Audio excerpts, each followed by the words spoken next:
2019, 2024, 2025 RRB JEE की हम बात कर रहे हैं, जिसमें प्री क्लियर करने के लिए एनी हाउ आपको मैथ्स में बहुत बढ़िया स्कोर करना होगा। आरआरबी जेईई के जो 9 शिफ्ट्स के पेपर हुए, जिसमें हर दिन 30 सवाल पूछे गए, ये जो 2 टॉपिक्स हैं परसेंटेज और रेशियो, इस पे आपका पूरा का पूरा क्वांटिटेटिव एप्टीट्यूड बेस्ड होता है। It's like previous year question of railways and SSC, it's not only. नमस्कार, आप सभी का इंजीनियर्स वाला के ऑफिशियल यूट्यूब चैनल पे स्वागत है। मेरा नाम कुशल आनंद है। 2019, 2024, 2025 आरआरबी जेईई की हम बात कर रहे हैं, जिसमें प्री क्लियर करने के लिए एनी हाउ आपको मैथ्स में बहुत बढ़िया स्कोर करना होगा। अब देखिए 2019 में क्या हुआ, उसके बेसिस पे 2024 एक 5 साल का गैप था, ठीक है। तो मैथ्स के पेपर 2024 की प्रिपरेशन के लिए हमने 2019 को एनालाइज किया, बट अब बारी जब 2025 की हम बात करेंगे तो हमें आरआरबी जेईई 2024 पे बात करनी होगी कि आरआरबी जेईई के जो 9 शिफ्ट्स के पेपर हुए, जिसमें हर दिन 30 सवाल पूछे गए, टोटल 270 सवाल, वो किन किन टॉपिक्स थे से, और जिन जिन टॉपिक्स थे सवाल पूछे गए हैं, उनको हम कैसे डिस्कस करेंगे, कैसे सॉल्व करना है, क्या अप्रोच स्ट्रैटेजी होनी चाहिए, ये सारे डिस्कशन पे आज हम लोग बात करने वाले हैं। तो शुरुआत करते हैं। आरआरबी जेईई 2024 मैथ्स वेटेज 30 सवाल into 9 shift, total number of question 270, और ये वो सारे टॉपिक्स थे। इसके सब टॉपिक्स भी हैं, मैं आपको बताऊंगा जहां से क्वेश्चंस पूछे गए। रेशियो प्रोपोर्शन से 39 सवाल, मेंसुरेशन से 33, नंबर सिस्टम से 31, profit and loss plus discount से 28, अलजेब्राइक आइडेंटिटी से 26, डिस्टेंस टाइम स्पीड से 22, SICI 20, परसेंटेज से 20, एवरेज 19, स्टैटिस्टिक्स 19, LCM SCF से 9 और डाटा इंटरप्रिटेशन से 4 सवाल पूछे गए।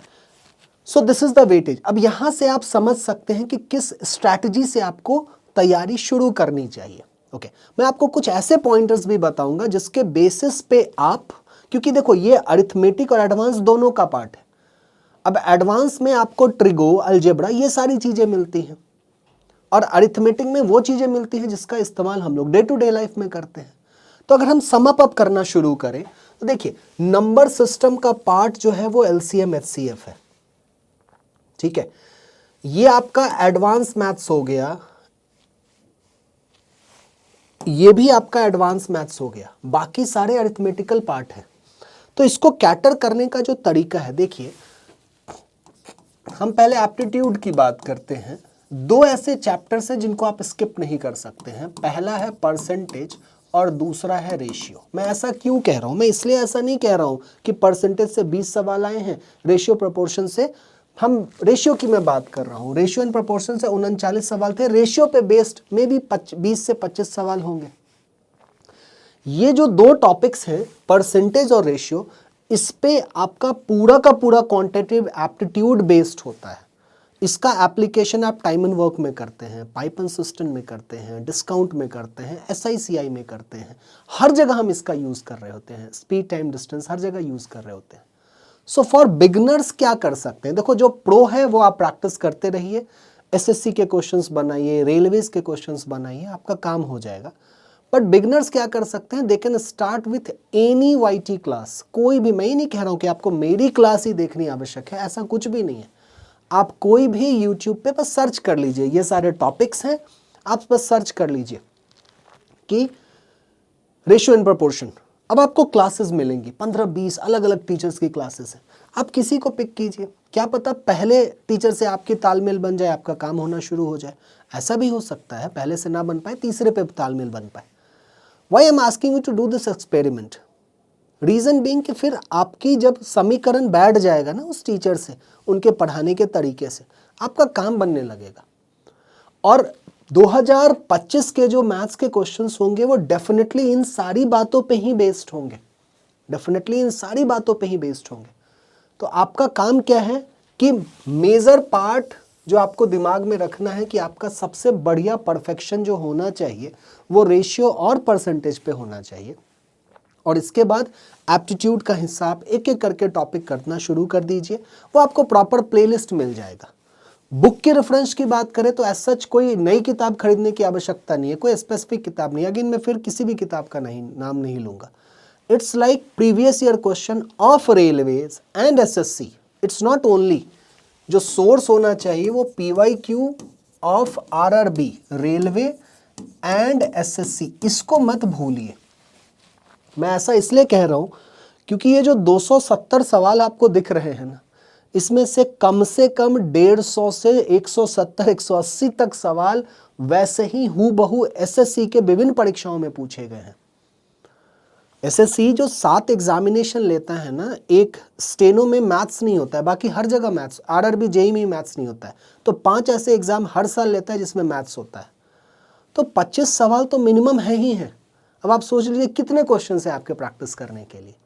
तो सोर्स की कमी नहीं है, कंटेंट की कमी नहीं है। क्यों मैं कह रहा हूं कंटेंट की भी कमी नहीं है? क्योंकि सारी चीजें यूट्यूब पे अवेलेबल है।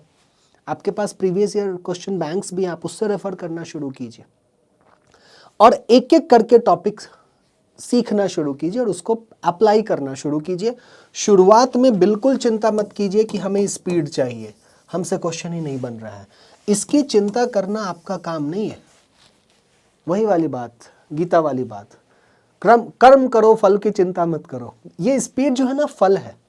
आपका कर्म क्या है? आपका कर्म ये है, मैं अक्सर ये लाइन कहता हूं कि speed is equal to concept plus accuracy. तो ये भी आपका कर्म नहीं है, ये टीचर का कर्म है। और ये जो है ये आपका है, ये स्टूडेंट का काम है। टीचर आपको टूल्स देगा, आपको अप्लाई करना शुरू करना है।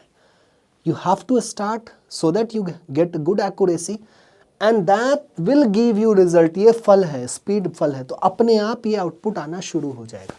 So this is how it goes। Start with this sequence। This will give you a gist कि किस प्रकार से कितने क्वेश्चंस आएंगे, किसको स्किप कर सकते हैं, नहीं कर सकते हैं, क्या क्रोनोलॉजिकल ऑर्डर होना चाहिए। 2 चैप्टर पे मैंने फोकस करने को आपको कहा है, एक है परसेंटेज और दूसरा है रेशियो एंड प्रोपोर्शन।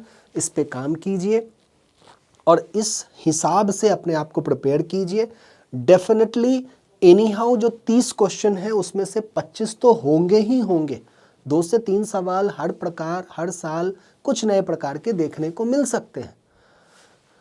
आरआरबी में आप प्री नहीं क्लियर करेंगे, आप अपने टेक्निकल का ज्ञान दिखा ही नहीं पाएंगे। और प्री क्लियर करने के लिए रीजनिंग और मैथ्स आपको बहुत हेल्प करेगा, क्योंकि again science and general awareness थोड़ा रिस्की गेम हो जाता है। Maths is not so risky. Question नहीं बना आप तुक्का नहीं मारेंगे। एडवांस मैथ्स में आप अलजेब्रा में तुक्का मार देते हैं, ट्रिगो में तुक्का मार देते हैं, बट बाकी जगह आप तुक्का नहीं मार पाएंगे। Try to understand this. So this was the brief discussion how you have to start. शुरुआत ही मुश्किल है, शुरुआत कीजिए। कोई भी समस्या हो please right me in the comment section.